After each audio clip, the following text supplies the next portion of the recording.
it's Sarah here from BJC Health, coming to you from Sydney, Australia. Thanks for showing an interest in one of our educational events. You're about to watch part one, so enjoy the event. If you've got any questions about the content, then please consider joining BJC Connect, where you can access all of our facilitators live. Otherwise, please consider leaving a comment and we'll do our best to get back to you. All right. Hi, everybody. I've just let everybody come in. Evening, everybody. Welcome. Big hello. Happy New Year. It's my first event for this year. I know some of you might have been to a workshop or one of our earlier events, but welcome back. It's good to see some familiar faces, and a big welcome to our session tonight. I'd like to introduce, Dr. Lucy. So Lucy, do you want to give everyone a wave? She's there in the pink. There she is. She's joining us from Melbourne tonight. So we had to make sure we got the time difference sorted out. But Lucy is actually a GP, and she's based down in Melbourne. She's got 2 teenage daughters, but her specialty is really behaviour change and helping people specifically, I guess, with weight loss and weight management. But the things she's going to share with us tonight can be applied to any type of behaviour change you might be interested in. So if you've been to some of our talks before, we've talked about exercise, food, breathing, sleep stuff, all sorts of good things. But I'm even really looking forward to hear what Lucy's got to say tonight to help us with the implementation side, which I guess for all of us can be a little bit tricky. So welcome once again. And I guess now over to Lucy. Oh, thanks, Sarah. Thanks so much for having me. Can everyone hear me okay? Maybe in the chat, if you just give me a thumbs up so I know that my microphone's going all right and I know that can all hear me and everyone's happy. Good. Excellent. Good. Thank you. Good. You can hear. Perfect. Good. I would hate to be banging on and then get halfway through and people go, I can't hear you. So I've got a presentation today, and I'm going to share my screen with you. It's a bunch of slides. Now, as Sarah mentioned, my expertise, I guess, really has been in metabolic health, and in particular helping people reverse any metabolic health conditions, improve their inflammation levels, energy, and really just be able to live. Because basically we want to be able to live our best lives, which I know sounds a little bit cliche in some sort of Instagram hashtag. But the reason that I got so involved with this was that I was seeing all these people working so hard in their working career, working really hard, looking forward to the day that they're ready to retire. And as they come closer to retirement, they were getting, or just entering into retirement, becoming unwell, sick, chronic pain, heart disease, cardiac disease, arthritis, all of those sorts of things that were basically ruining their lives. Rather than gallivanting around the country in a grey nomad caravan style, they were spending their time going to medical appointments, physios, and all the things. So lifestyle medicine has become my passion, and helping people reverse or optimize any disease processes they might have so you can live your best life. So the key to that, though, the key is lots of people know what to do, but actually doing it becomes the problem. And we need strategies and tools to know how to implement the knowledge that we gain. So I'm going to start with sharing my screen. Now, just let me move this little bar out of the way. Let's start. All right.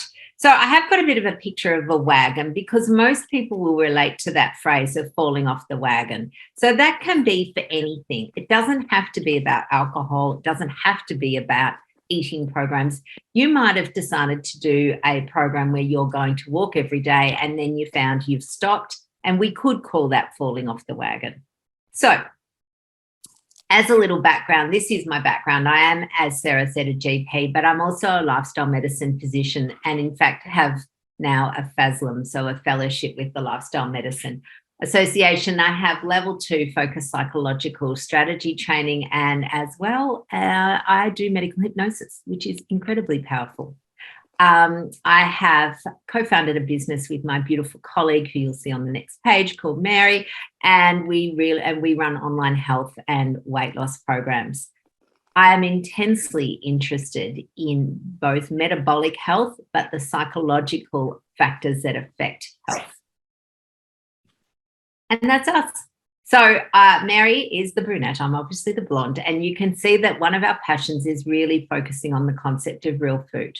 So we talk a lot about that. And you'll hear this smattered throughout today's presentation. So the original, I had to look up falling off the wagon. Like I thought, I'm going to actually look up and see what exactly does that mean. And so there is a definition where it came when water carts used to wet down the dusty roads. And so if you were not drinking alcohol, you were said to be on the wagon because you were on the water wagon. And then the idea being that if you stopped abstaining, then you fell off the wagon. The other term that came up was to cease it or fail at a regimen of self-improvement or reform. Now, I actually will completely 110 million% disagree with this definition. And as we go on in this presentation, you're going to see why.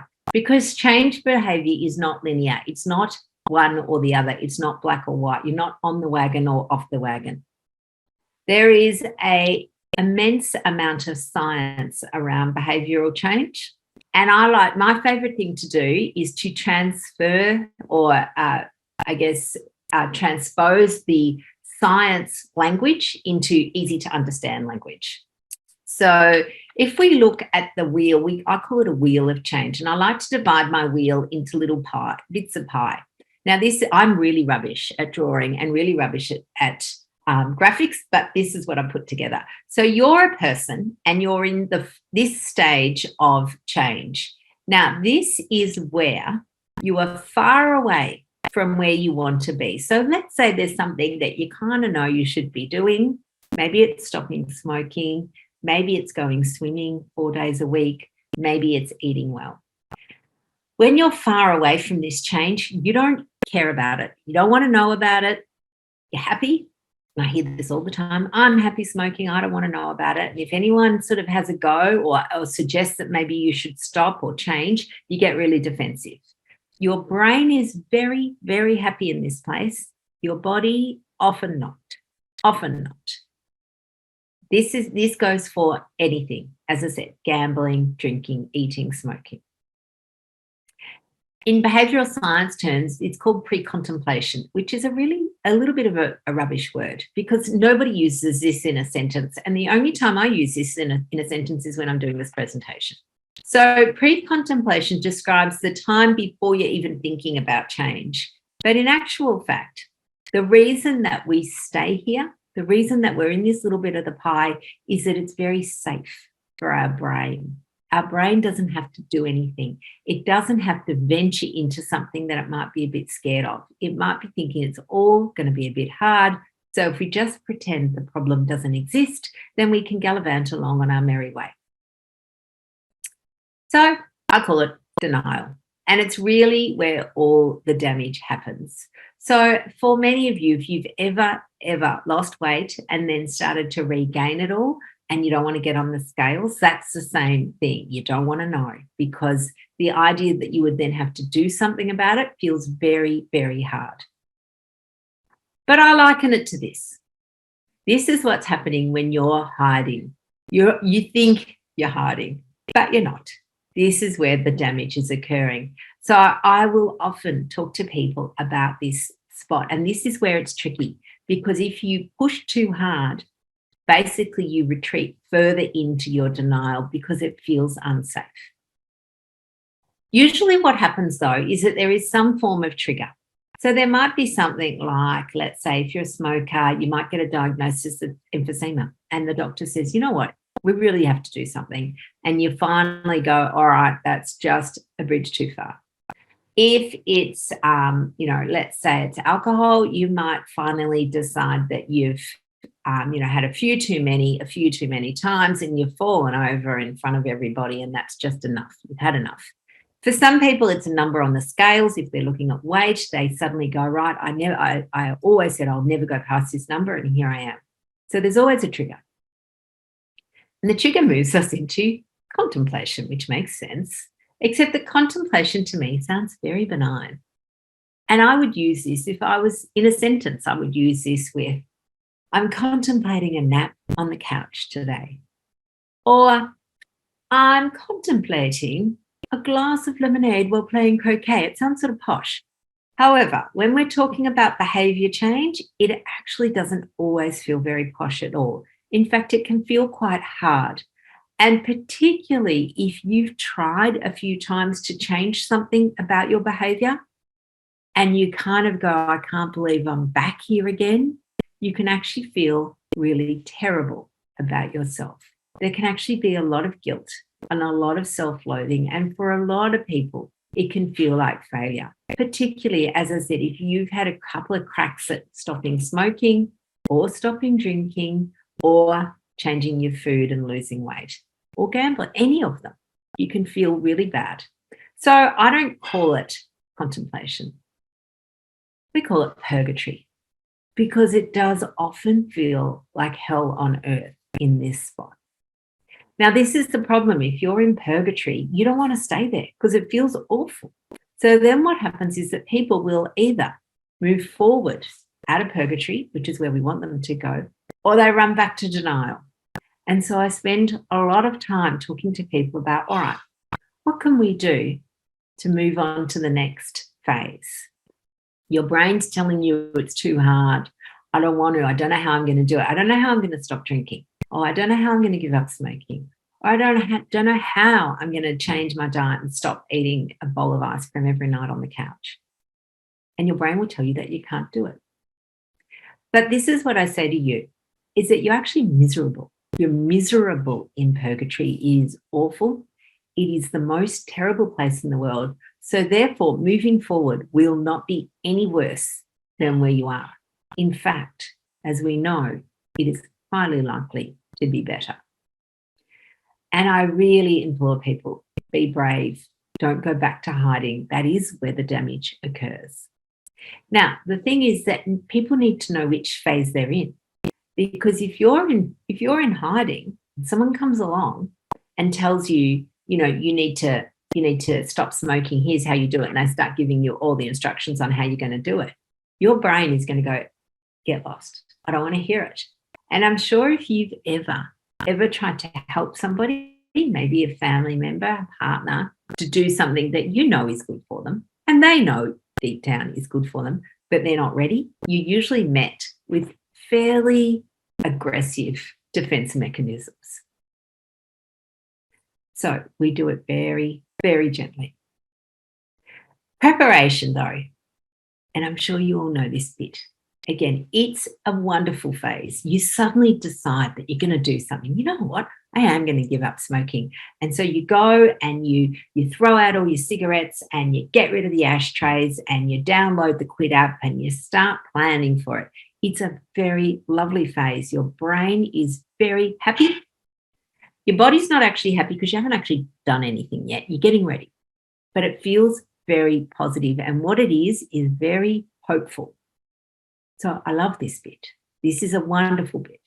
And for a lot of people, I mean, I'm lucky. I see a lot of people who come to me, they're ready for change. So I see them in this preparation phase, and it's beautiful. The thing about the preparation phase, though, is it is actually not just preparing your environment. It's not just throwing out the cigarettes. It's actually preparing your mind. Because we know with behaviour change, our brain doesn't like change. It likes to do what it's always done. I often think of the brain as it's a bit like a toddler who just gets to run amok. And when you rein that toddler in, it will have a tantrum. And it'll try all sorts of different things. It might try a bit of cajoling. It might try minimizing. It might tell you that, it's not really that bad, whatever habit you're doing. It might try telling you that everyone else is doing it, so what's the big deal? And sometimes it will be absolutely just loud and very, very noisy. So the way I say to people is be ready for that. It's just thoughts. It's just a little bit of your middle brain, your inner brain having a tantrum, and it will pass. So what you actually need to do is develop some commitment to your goal, to what it is that you want to do, and recognize that there will be a few little storms along the way. I love the idea of commitment. And I was talking to somebody the other day about this. And it's a bit like if you'd made, let's say you've got a child or a grandchild and, they play basketball on a Tuesday and the coach says to you, listen, parents and grandparents, I need to leave at 5 o'clock this Tuesday. I've got a very important appointment. I cannot stay and I will be leaving. So you need to be here beforehand or, little Freddie will be here by himself. And you go, okay, all right, I'm going to do that. So at, 4:30, you get your car keys ready, you hop into the car, you check that you've got petrol. Maybe you were at home and someone said, oh, do you want another cuppa before you go? And you go, no, I've got this commitment. I'm going to do it. And as you're driving along, you see a traffic jam in the road and you go, oh, my God, oh, it's so hard. I'll just get in next week. We don't do that. And as we're driving along, we don't suddenly see that there's a sale on at Bunnings where everything's 10 cents and you think, oh my God, I'm just going to pop in there. That's way more exciting. And I'll get in later. We don't do that. We just go. If the traffic's terrible, we'll do a little side thing, but we have committed to doing this. So even when it's hard, you've made this commitment. And this is what we do in preparation. Then the next phase is the fun bit. This is, here I am. I'm ahead of my slides already. So for lots of us it is, and again, depending on what phase of life you're in, if you've got kids, for a lot of particularly women, but not always, women are running around putting everyone else first. The kids, the basketball training, the piano lessons, the cooking, the work that they do, they're looking after their own parents, and they get the dregs at the end. So part of commitment is really to prioritize your needs. And again, this happens for lots of people. Put the things in that you need to do first. If your behaviour change happens to be that you want to swim 3 times a week, then you schedule that in and you go. You don't then go, oh, well, that's normally my swimming time, but, yes, we can go and have coffee. You say to that person, I would love to have coffee, but I've got this commitment first. You don't even have to say what it is. You can pretend it's an appointment and then you go. It's not selfish because this is all about self-care. And we all know that if you don't care for yourself, someone else is going to have to do it later. That's my theory about the golden goose. The golden goose is a very, very valuable animal. And I'm sure most of you know this story. And what happens with the golden goose was the farmer realized that he, literally on a gold mine, and rather than just waiting and doling out the eggs every day, he got a bit greedy and thought if he can't open the goose, he could get all the eggs at once. And often when we put ourselves last and put everybody else first, basically what we're doing is we're giving away all our golden eggs and then we're the goose who carks it at the end. As the golden goose, you should be on the pillow, the silk pillow, and be looked after, because then you'll be able to live, as I said, long and happy life. So I've actually just again, my rubbish graphic, just to reorientate you. I've moved the circle so that you're not looking upside down. So this is denial, the bear hiding behind the tree. This is purgatory, when you're in hell on earth. You've moved into commitment and preparation, and now you're in the zone. So the zone is when you're doing it. And for any of you who have done a big behavior change, okay, it seems easy when you've committed. What we're doing is it feels like we've got willpower galore and we're never going to go back. It just seems so easy. Now, what happens in this phase is we get a bit of rah-rah.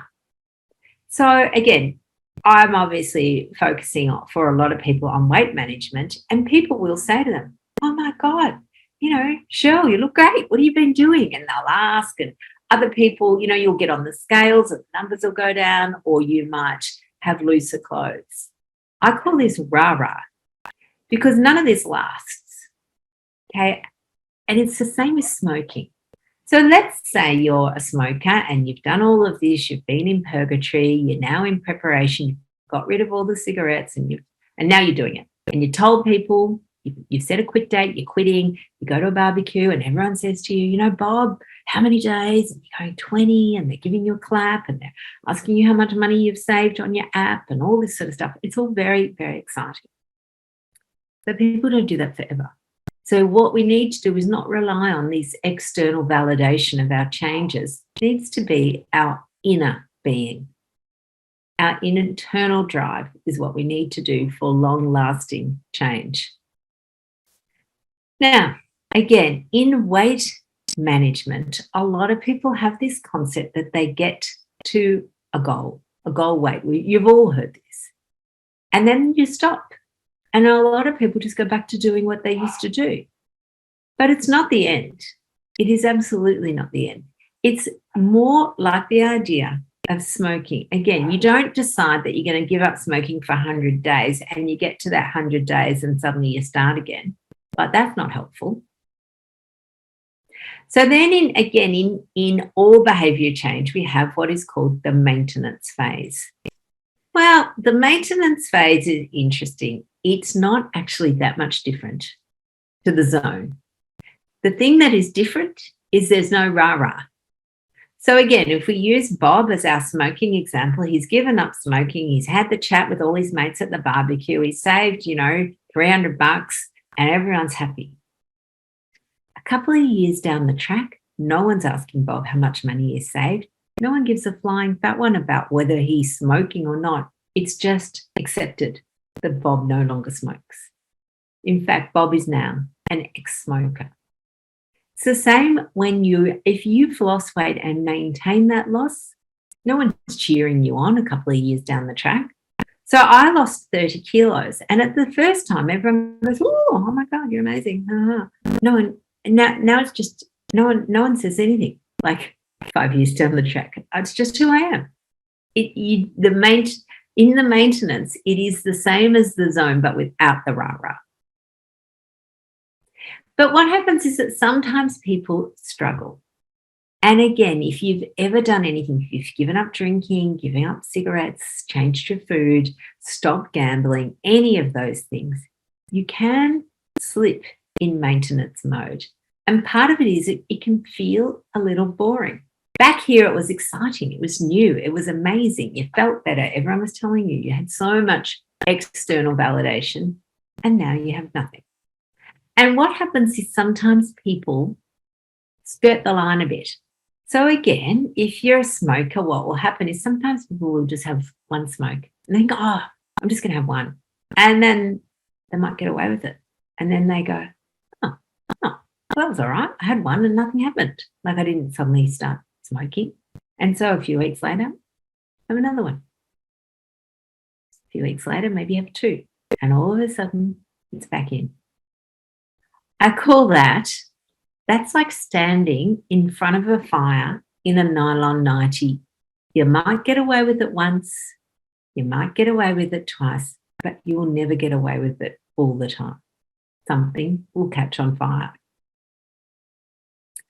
So what happens for a lot of us is we'll have what's called a slip, a lapse, or creep. So a slip is when maybe life's getting really busy, maybe there's lots of stress on, maybe you've got too many things on, and so you go back to some of your old habits that kept you comforted. So again, for people that are working, if they're busy, stressful days, a lot of people will come home and unwind with a glass of wine, and suddenly they're back drinking a bottle of it. Again, chocolate, ice cream, they're the sorts of thing I see a lot with a slip. A lapse, the way I like to describe a lapse is it's a planned. Now, again, it depends a little bit on what your particular behaviour is. So obviously, if you've had alcohol addiction and you've been sober for a certain amount of time, we don't go planning a lapse. But if you've lost weight because you've changed what you're eating and it's your birthday and you want to celebrate and you plan to have one meal with whatever they serve at the restaurant, then that's perfectly fine. What we want to do, though, is know that the lapse is short-lived. If we don't plan for the post-lapse period, then a one meal becomes a 6-month bender. And then the creep is a little bit what I described before. You have a little sniff, a little taste, a little flutter, and you think you get away with it, and then it comes back. So the SLC. Now, for a lot of people, they would call that a failure. I've fallen off the wagon, is exactly what people would be saying. Now, again, it depends a little bit on how significant the slip, the lapse, or the creep is. If it's very small, then it's nothing. You just keep going. But if it's significant, then we possibly could call it a relapse.